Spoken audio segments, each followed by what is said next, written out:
So, wir wechseln wieder von Deutsch auf Englisch und after a look south of Germany to Switzerland, we are turning north again. And if you want to, you can plug in your computer already, if you want to. We will go up to the Nordic region. This time it's not Sweden we are looking at, this time it's Finland. And we are talking about a project called Lovemilla, which is also extremely successful if you compare the size, then again the size of the population of Finland with Germany, and you see the numbers this project got online. It's quite amazing to see for this project. Let's see if we can. Während die da noch was vorbereiten, kann ich noch eine kleine programmliche Info für euch geben. Da wir jetzt nach jedem Panel bzw. nach jeder Veranstaltung schon ein bisschen Q&A gemacht haben, darf ich bekannt geben oder soll ich auch bekannt geben, dass wir am Ende des Nachmittages das Panel, was am Ende stattfindet, dass wir das weglassen. Das heißt, es kommen jetzt die Präsentationen des Nachmittages. Wir sind ja auch ein bisschen später eingestiegen, werden also auch so bis 17:30 wahrscheinlich laufen, aber es gibt dann am Ende kein Panel mehr. Das heißt, wenn es Fragen gibt zu den weiteren Präsentationen, immer gerne einfach dann ab dabei schon twittern. Also wenn ihr was twittern wollt, Hashtag Maultasche gilt nach wie vor oder halt dann eben per Handzeichen eine Frage stellen. So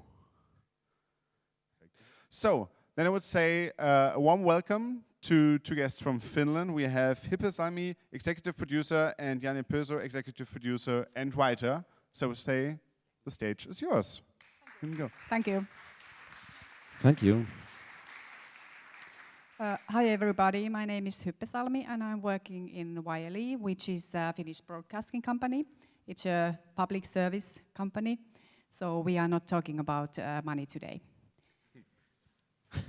So I'm Jani Pösö. I'm working for an indie production company called It's Alive Films, and I'm a co-writer and co-producer of this because we wrote this together with Teemu Nikki, who's my associate. We also own the company, who also directed the series. So just to get started, here's like a good old sales trailer, which was actually made after the first season was aired for the competitions. Say hello to Milla. She is an ordinary 17-year-old high school girl whose life is far from ordinary. Milla works as a part-time waitress at Cafe Robot in the middle of nowhere and dreams about starting fresh someplace new. The series follows not only Milla but her teenage and adult friends, each with their own quirks and hang-ups. Osaatko luututa? Osaatko puhua? Joo. The 26-episode comedy drama deals with the trials and traumas of teenage life in the 21st century. Peer pressure, racism, alcohol,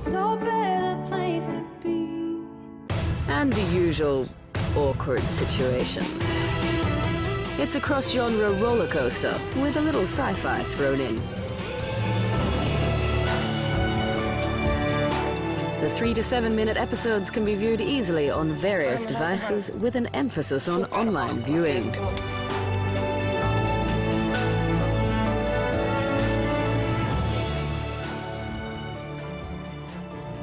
Instead of creating a standalone webpage for Lovemilla, we took the content to the social media platforms that teens already use. Facebook and Instagram are the hotspots for users, where they can check out Milla's latest pics and drawings and interact with her everyday dramas.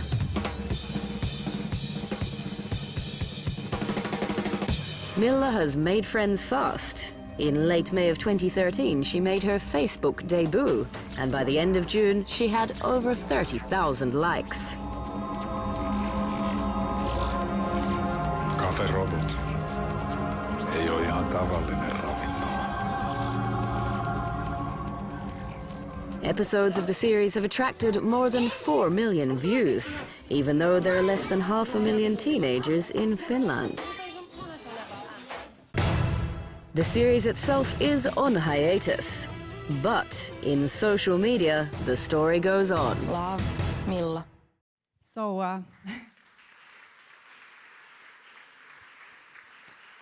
So when we started this whole project, our main target group was teens between 12 and 14.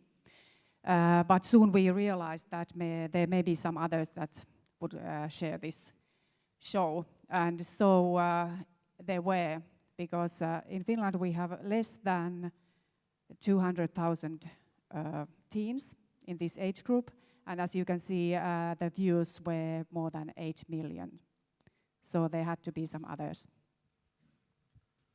And actually these figures are from, so that the second season was aired, so we do not have the figures of the third one, which is actually out now. But basically, like the concept, if you tell the concept like really briefly, it consists of like 70, actually 2.28 to 7.26 minute episodes, but usually the average is about 5 minutes. But there's longer storyline, which sort of follows like from season to season. But every episode itself is also a standalone short film, basically. And if you think about it, that really 52% of our views has been made with mobile device. So you can argue, is it this mobile series or web series? But anyways, it's web first series, and that of course, like the structure makes it super shareable, because you can share the like a standalone episode, or then you can watch them in a row so that there's a longer storyline. Okay, in this slide you can see all the feelings that a teenager could possibly have. There is everything between love and hate, and hopes and fears. And as you can see, there are plenty of subjects that are not easy to deal with in real life, and especially not in web series or in TV series. But we used them all. Everything you see in this map has been a subject of at least one episode. There is everything, as you can see, alcohol, teen pregnancy, betrayal, drugs, and also very sensitive subjects as the size of your penis or the size of your tits. Yeah, and actually, if you get an idea that all of these are basically like one episode has made, and it's a comedy, so it's pretty funny. There's one example called Hulkku. Mä lupaan kertoa sulle kaiken.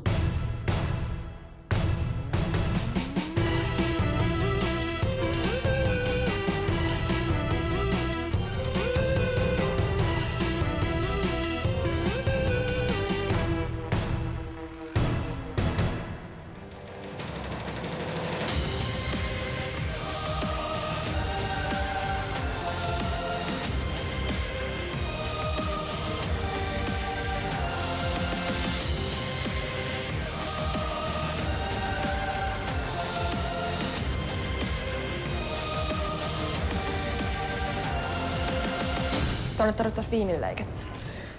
Joo. Tulee kyllä. Sääkö täällä haiset? Testosteroni. Tää on... Mikä se sun nimi taas olikaan? Arska. Arska. Meidän uusi kokki. Aimo. Tää on Arska. Arska, tää on Aimo, meidän harjoittelija. Sun apulainen. Mikä täällä haisee? Testosteroni. No roskat. Vie ne ulos. Joo. Nyt heti.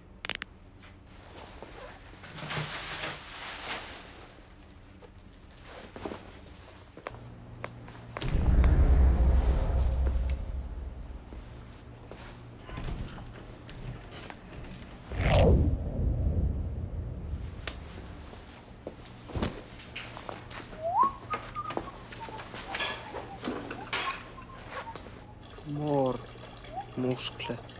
Formen. Tilaa. Hormoneja, steroideja, mömmöjä, hevoskuuri. No mulle. Miten näitä käytetään? Vedät naamaasi vaan. nenän alle ja ääntä kohti. Kiitos ja näkemiin.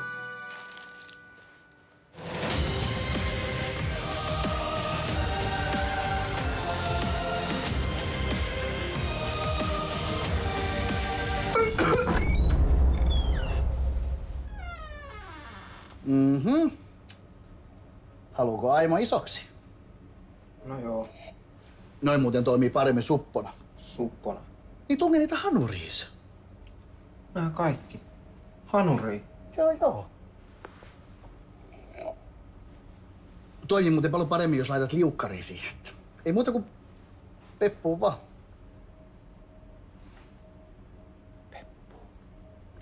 Yksi muna-anjovisleipä. Aimo.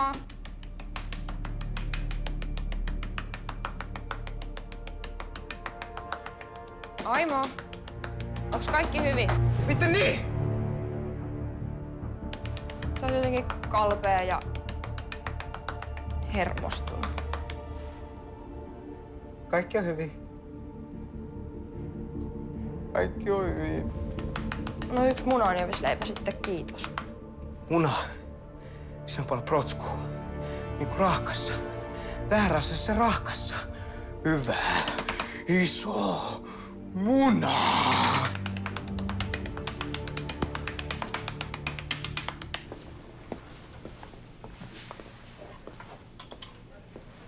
Roope. Oot sä huomannut mitään erikoista Aimossa? No mitään erikoista. Mun mielestä se on vähän...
Aimo, iso pakke.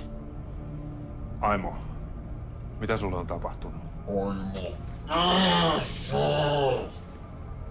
Joo, Aimo on iso. Mutta mitä sulle on tapahtunut? Iso kasa nappi, kokkineuvo. Kokki. Ja mikä se sun nimi taas olikaan? Arska.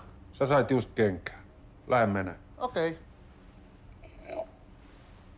Iso satsi epussa. Eppu Aimo. sattuu. Nyt sä lopetat noitten mömmöjen vetämisen. Tai säkin saat kenkää. Tajuut sä? Aimo iso. Milla tykkäis? Menkää töihin siitä.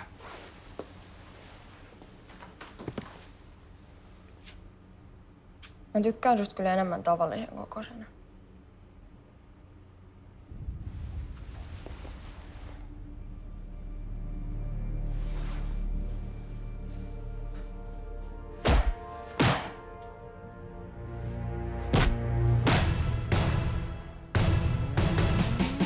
Sydän on kuitenkin ihmisen tärkein lihas.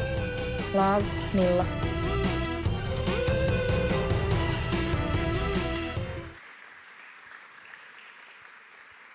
Thank you. So hey, I will quickly tell you this is just one example what happens in social media and everywhere, like when this episode was actually out. For example, here we have on the left there, no, right, is like a Facebook page of Lovemilla. The TV series itself, it doesn't have a social media presence at all, but Milla has. So basically, it's like a girl posting her feelings and stuff to the social media. But here's like one thing which made this pretty good, that Wiley gave it to the audience. So you know, for example, this one was loaded straight to Facebook as a pre-roll before it was actually aired on VOD. And here, ei patti sydäntä kaipaa. Basically, it says brain is the most important muscle, and that's the guidance from actual episode to web. So we use the same sort of graphics there. And here we have more social media presence. This is Aimo's own actually. It's Insta and Kick and Ask. Aimo's Ask has been like really popular. Here, the guy actually, the bodybuilder guy, is really famous bodybuilder guy in Finland. So basically, he has own blog and own Facebook, and he has like 40,000 followers. So he posted this stuff, because he's sort of against testosterone and stuff. So he posted this stuff on his page, so that we get like audience which never would find this.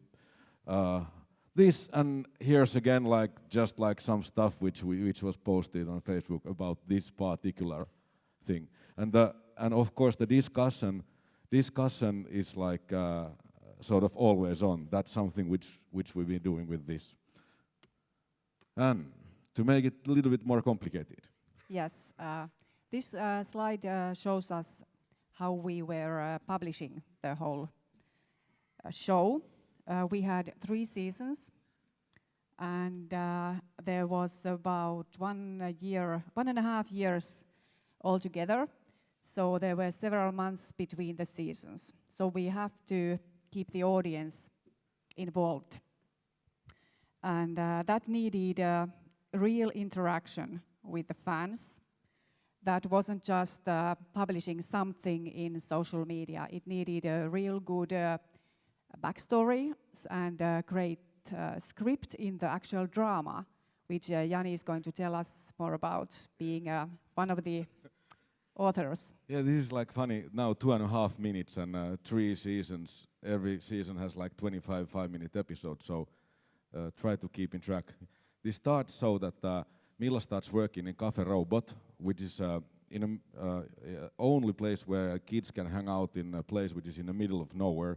It's called Tuppukylä, which is basically translated tiny little shitty village. Milla has a motive of working because she wants to move away from Tuppukylä.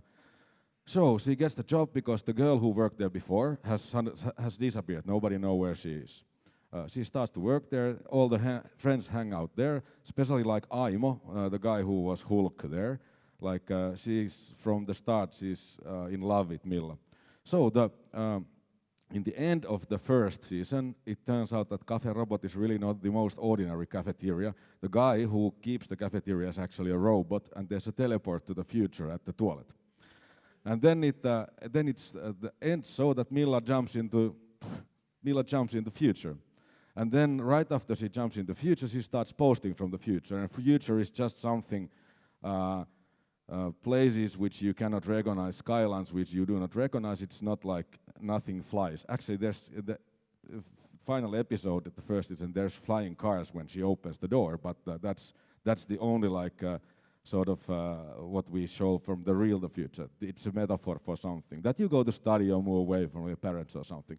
So second season starts so that Milla comes back from the future because her parents are alcoholics, and she has a little sister who's like still living with the parents. She's a little bit older. She feels responsible for the little sister, and also Roope, the guy who keeps the cafeteria, has problems with authority because there's 2 girls who have been disappeared, but actually they are both really fine in future. And Milla comes back with a future boyfriend who's like really annoying guy from the big city, and like really annoying. And everybody else likes Eetu, the new boyfriend, but Aimo of course doesn't. So Milla realizes that Eetu is actually an asshole.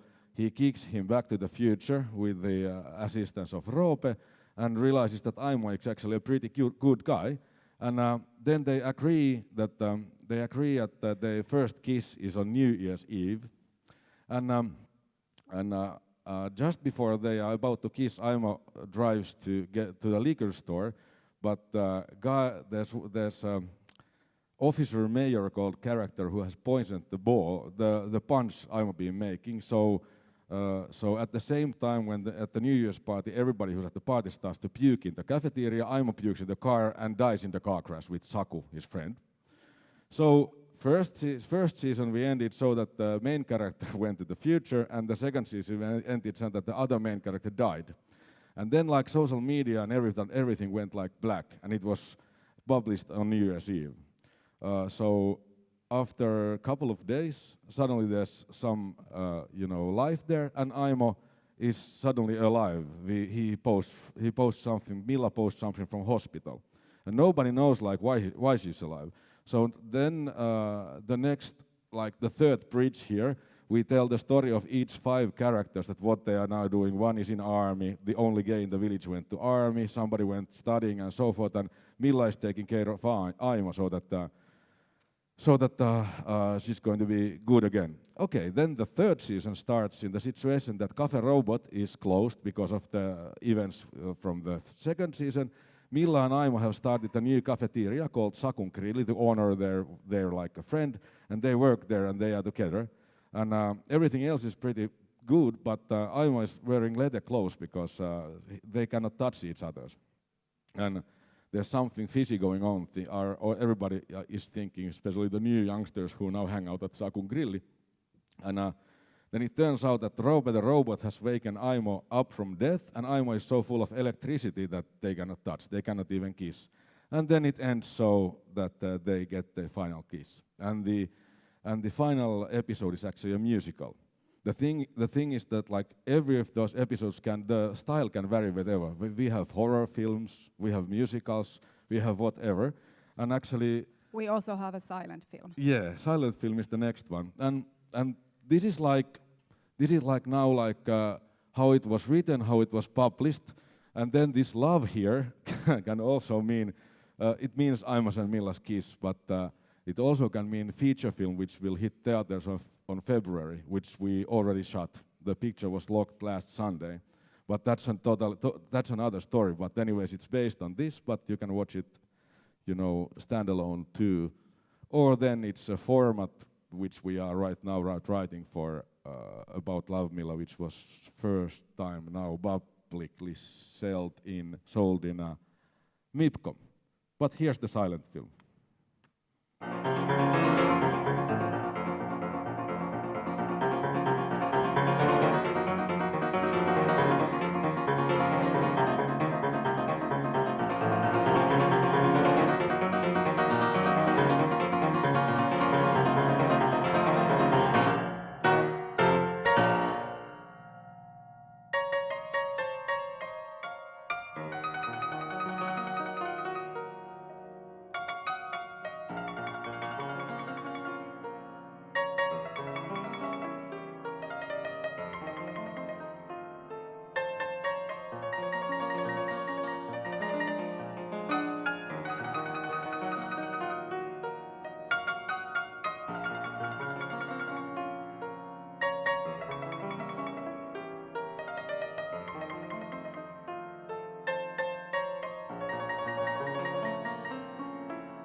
So as you saw, the styles and the genres changed a lot, and so did our protagonist too. On your left side, Milla is during the first season. She's a young teenager, and in real life too, she was going in high school and living with her parents. And on the right side, she's during the third season, and there has happened a lot in those 1.5 years. She has grown up and is a young adult now. Also, she's the same thing in real life and in the film. Yeah, so that's actually something which probably has been one of the key things here to succeed, that like the characters have been the age actually what they are playing, and actually how we wrote this is that we started training with them because they didn't have any experience in acting in front of the camera. Of course, all the adults who act there are professionals, so of course they've been also helping them. But the main thing was that we didn't even make the casting decisions before we tested them in a group. And then we actually wrote the characters for the actors, so that of course there was a dialogue, of course there was a storyline, but actually it was developing with them. And here's like a couple of things about from web, which sort of relates to these different styles. We have actually 5 different levels of narrative in social media. Yeah, so here you can see sort of Milla's inner world. This is how she expresses herself. She doesn't speak too much. I think she's a typical Finn, but she likes to draw and take pictures, as I think many of young girls at her age do in real life too. Yeah, and what Milla does a lot too is like draw. He like draws like stuff to his like a diary, then takes a picture of it with the mobile and then posts it. And but this like inner world thing is like I think this was probably the most important, especially when the first season was launched. That Milla in the actual episodes can be also like the one who like checks out what's happening but doesn't act, you know. But doesn't act or doesn't be so active. But in social media, she's active as hell. There she comments the world, she comments what happens on the episodes and so forth. And she's commenting as a person, so it is not a site for a series. It's a site of Milla. There's Milla, a person who is drawing and who is posting. Okay, and then I will run this like quickly. So please ask afterwards if there's something. This is like one of the levels. This is like just the basic like really easy challenge things, which are easy to do. This is like a Valentine's Day challenge. This is like so that we actually gave them a Valentine's Day card, and then you send this. Please forward and send this, and tag your friends who you wanna send it. Here's like a little bit like more complicated, same kind of stuff challenge. This is like a weekly challenge that you have to tag what did you eat for breakfast with Lovemilla hashtag, and then who'd like win it with the best post actually got like a handwritten letter from Milla and whatever stuff, let's say so, a little bit more complicated. So here's we've been actually doing sort of quite a lot if you think about this like transmedia storytelling or whatever you call it.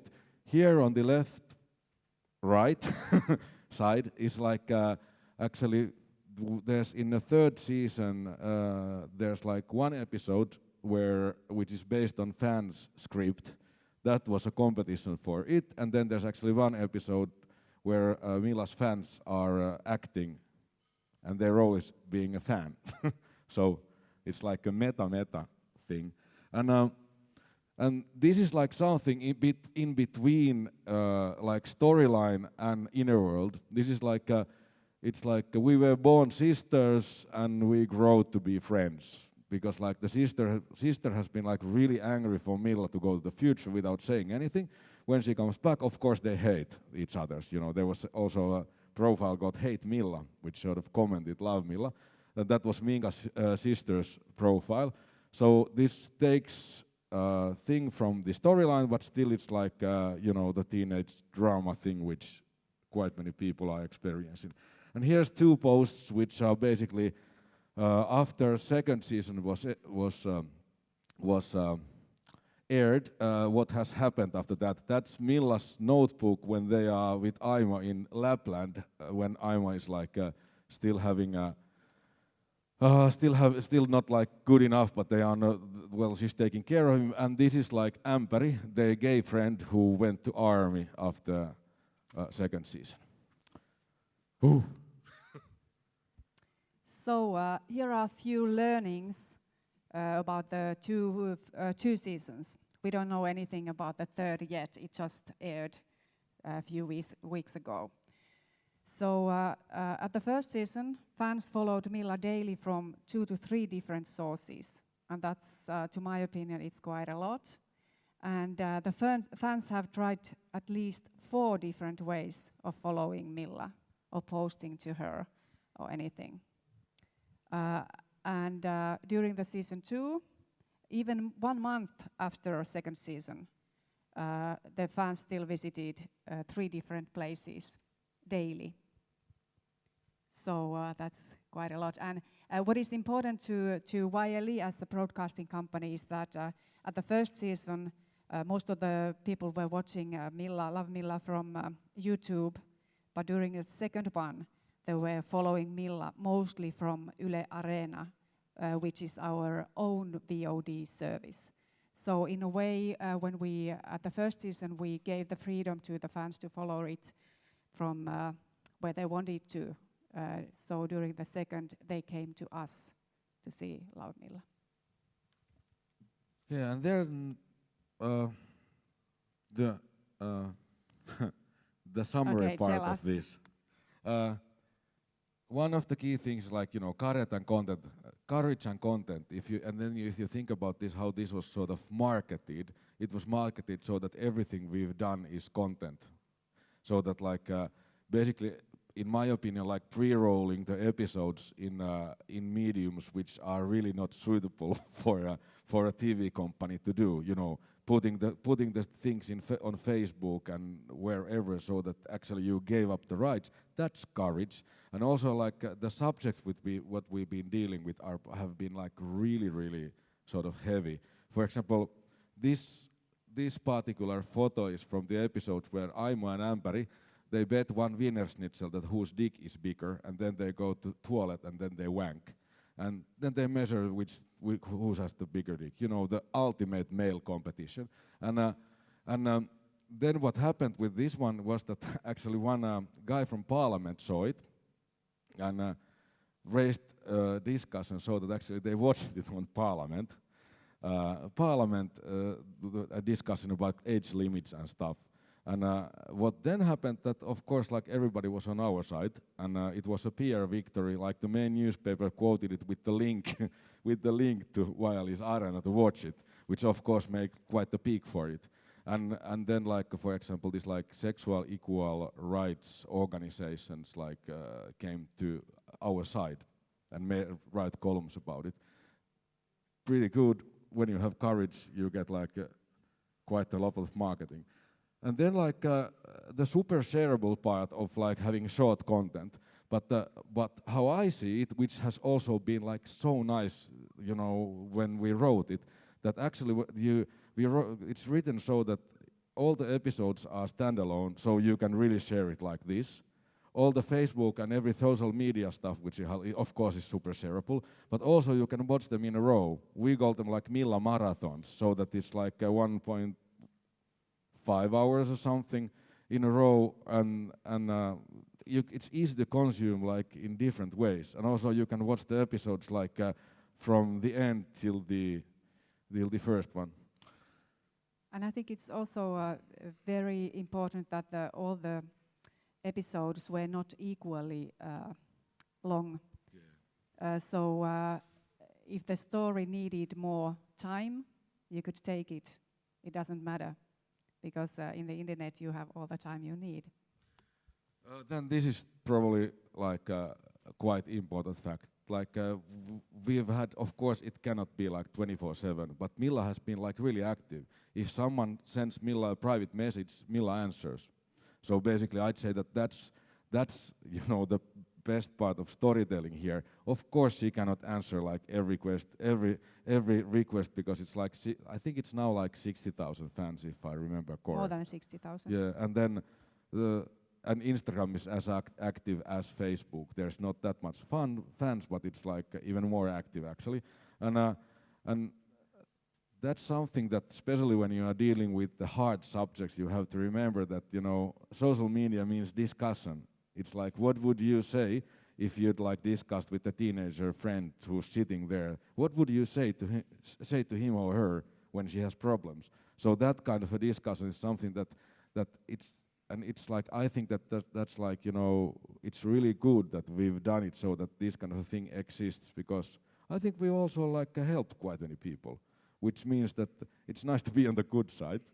And then about like succeeding, the show is always on, because as you saw like the preaches and so forth, which we had there, more important probably even than that is that like every episode is on the web like constantly. So basically whatever you follow, you always end up watching something if you follow one of the Milla's channels. Yeah. Please, summarize. Okay. I think the most important things are here. First of all, you need a clever script. There's nothing without the great story. And I think yeah, you're mostly welcome. And then also what has made Milla so good is that we had a clever publishing plan.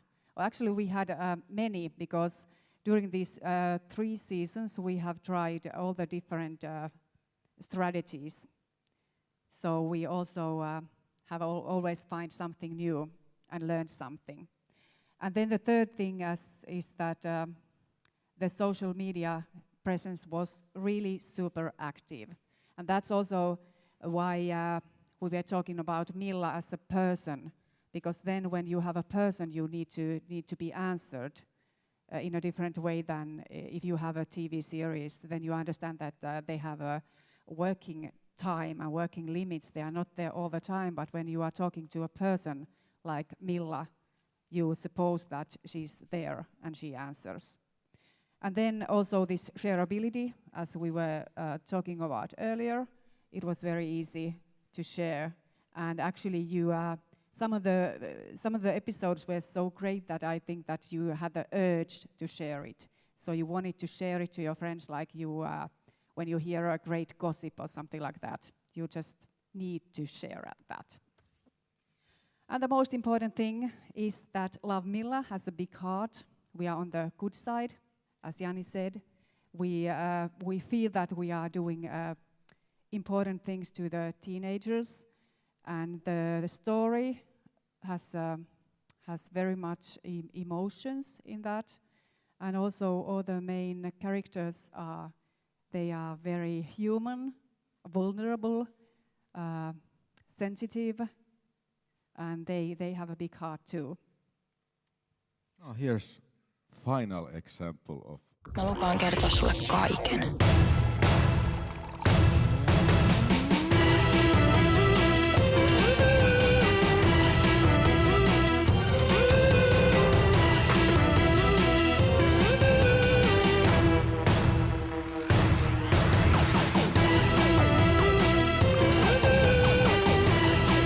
Rakas blogini, mä kerron miten mä maailman näen ja koen.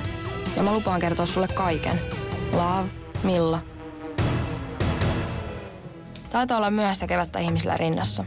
Lovemilla. Oliko ihan pakko käyttää permanenttussia? No totta kai oli. Moi Milla. Moi. Hieno tatska. Onko se niinku sellainen maori? No en kuin ämpärin taideteos. Tää nyt ei lähtenyt paremmin pois.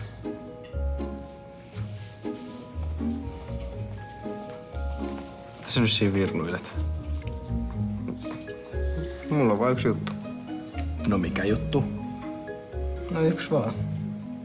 Jätkä hei. Kerro noin. No yksi vaan. Kerro.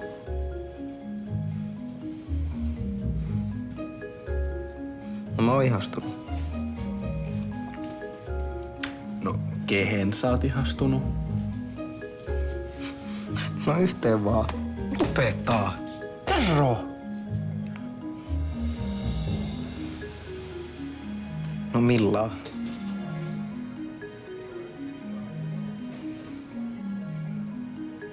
No kantsiko sun nyt siihen olla ihastunut? Miten niin? Ei se enää Sakunkaan. Mä tiesit vaan jotain juttuja. Niinku mitä? No esim. Mä panin sitä viime yö. Mitä? Joo, 7 kertaa. Ihan mahdoton lutka.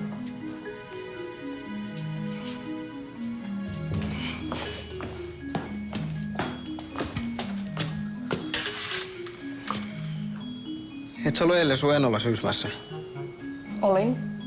Mä tulin aamulla takas. Miten niin? No ei ku... Ämpäri vaan... Ei mitään. Mitkä ne sun kengät oikein on? No on pohjekengät. Okei. Niillä voi treenaa pohkeita.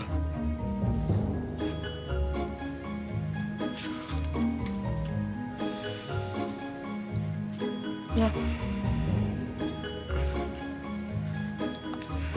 Milla ku... Mä vaan mietin, että... Jos sä lähtisit munkaan joskus vaikka kahville tai jonnekin.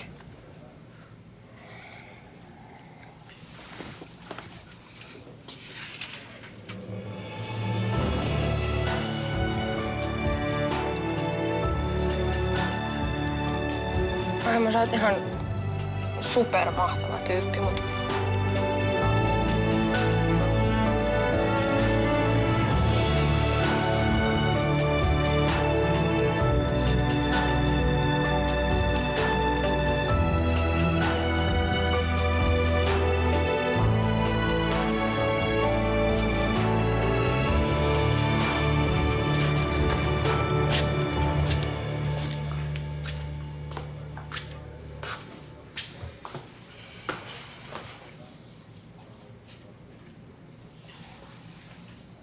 Miksi sä yrität kusettaa mua?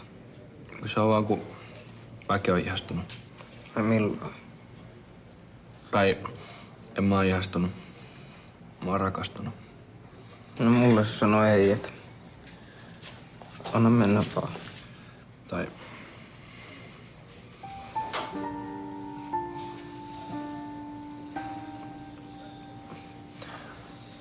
Aimo.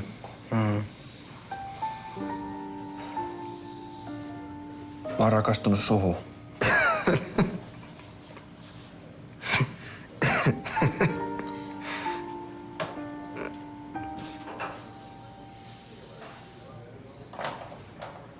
Oot sä tosissas? Oot sä... No ehkä vähän. Ei vittu. Sä oot rakastunut. Miksi et sä oo kertonut mulle? Sä et taida tuntea samalla tavalla. Enää mä nyt oo... Sä oot hyvä jätkä ja mä rakastan sua, mut... Mä en oo homo. Sä et varmaan enää halua painia munkaan.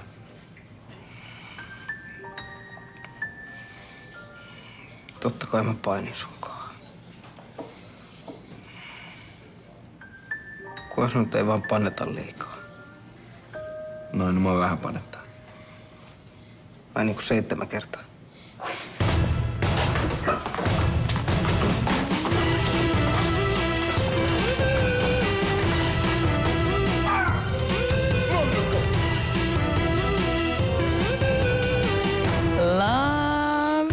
Lovemilla.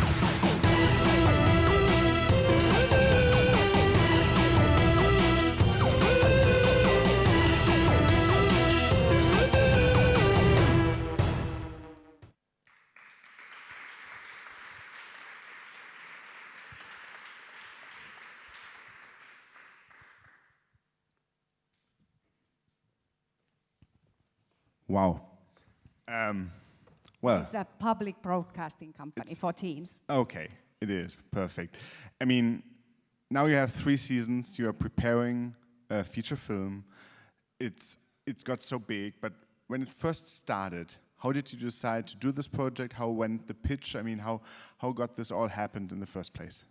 Actually, they didn't pitch. We had the idea in the YLE, and we have shown that most of the audiences, young audiences, do not watch TV. So we have to do something else. And this is our first web series that we made. So we decided to do a drama in web, and then we had the idea, and then our producer called him and asked him, are you interested? This is actually a funny story because we were actually in the middle of, like, me and Teemu selling new feature film idea to each others, and we were really not like, we were thinking of like making TV. Then Riikka called and said that do you guys want to make a TV series? Do you want to hear what we've been offering? I'm like, yes, no, maybe. And then I called Teemu, and Teemu said, no, we are not going to do it. I'm like, okay, I totally agree, but I will go, and say hello. And then actually Riikka and Tommi briefed me and said that, we have this idea that there's like a girl who has friends, and then she works somewhere in a small city, and her friends like hang out there, and there's something in the web and so forth. And then they say that they want to make a comedy about serious subject that teens cannot talk with their parents, and actually teens cannot talk with their friends even. And then I'm thinking that, okay, now they are going to say that my dog died and grandma is old, and then I'm asking the question that what do you think that the subjects are? Then Tommi is like, well, the size of your dick, the size of your teeth, drugs, alcohol, stealing, and maybe teenage rapes. And then I'm like, can I hug you? Because like I have actually 13-year-old twins, which are basically target group, and I've been I don't have to talk with them about serious subjects. I can show my stuff. But basically, like from the start, the brief, nobody gives you a brief like that. Please do a comedy about penis sizes. That's an incredible brief. Yeah, I mean, amazing.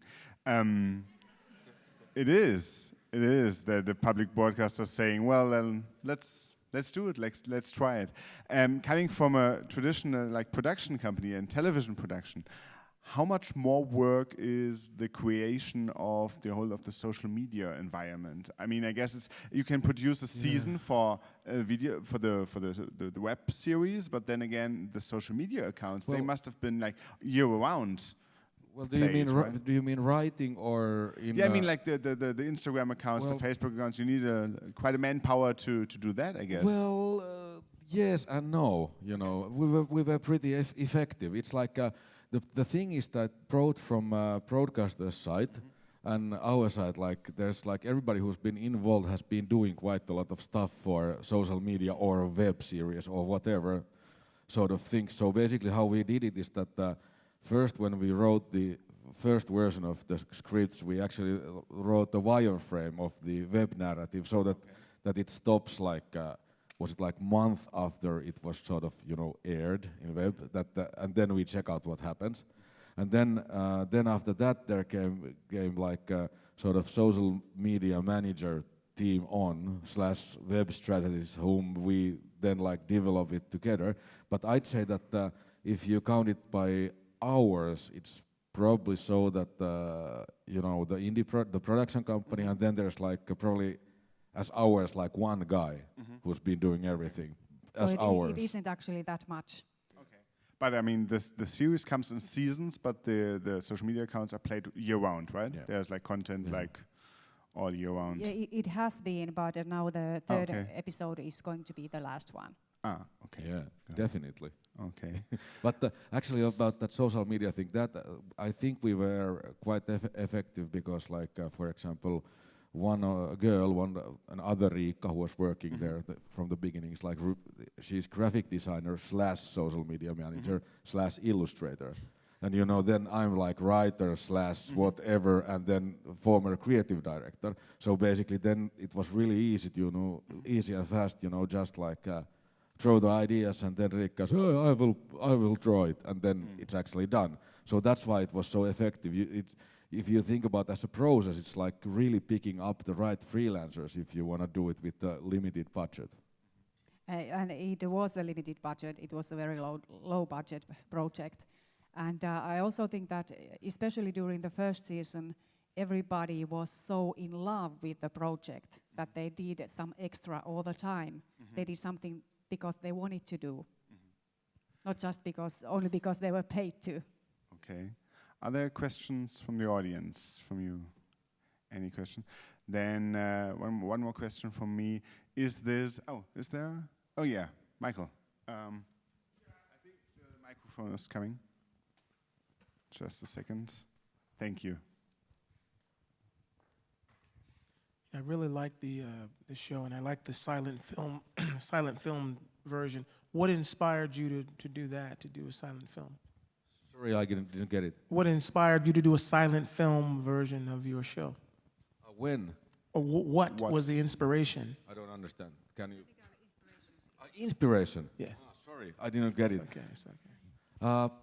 Well, I don't actually even know. The inspiration was probably that we have, because like the silent film was probably number 17 or something from the second season, and in the first season we've had musicals, horror, action, romantic comedy.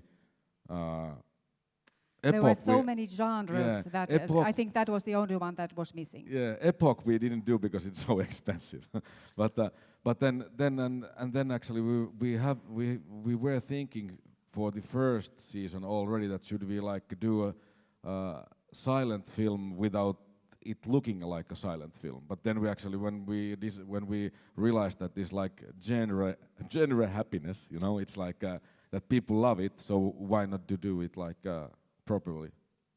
So probably like that. Was there various episodes? Both actually. It was 70 various episodes altogether, but it's written so that one season is story which continues. It's sort of if you watch it in a row, if you sort of divide it into three, if you divide it actually one season for the 6 episode, even the length is about a traditional 28, and actually the story of the season is quite consistent.